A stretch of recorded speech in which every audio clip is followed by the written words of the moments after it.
Sellers here, founder of Experience Dynamics, and it's time for this week's UX Power Up.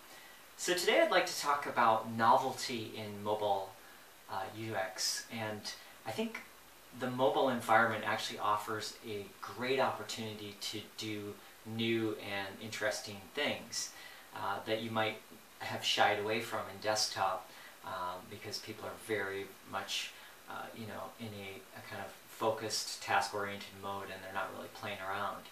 So mobile, just because it's much more emotional, allows for a little bit more playfulness. Obviously, you want to be careful that if you introduce novelty or playfulness, that it just enhances and complements task completion and it doesn't get in someone's way.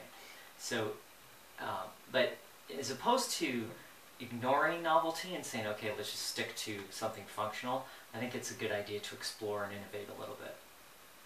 And one of the things that some sites are doing, there's a concept where there's kind of almost like a little curtain, and you peel back, you swipe, and it kind of pulls back the data, and it's in a type of shimmery type of curtain style.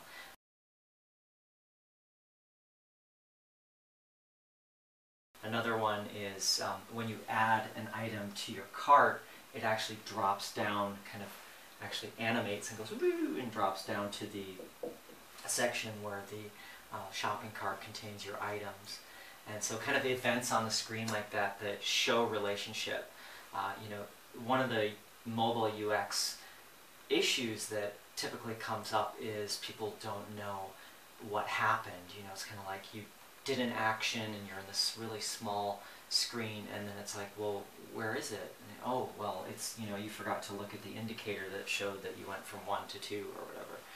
So adding things like that, like the kind of novelty of playfulness, can really help with that. Another concept here comes from an app that helps you find deals. It's called Dealin.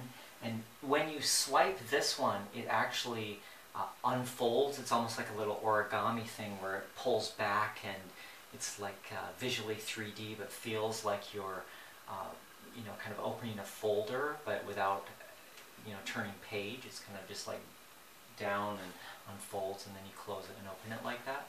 So kind of a novel type of approach like that adds some flair to it, adds a little bit more emotion, and is appropriate for the medium, for the mobile medium. And the other benefit is it helps differentiate the app and the experience for the user. So thinking about when you're in the mobile space, it's okay to think a little bit more playful, a little bit more novel. Make sure you're actually testing any type of novelty you introduce, but definitely innovate, innovate, innovate. I think it's a great environment to do it in with mobile. Happy UXing, and we'll see you on a future Power Up.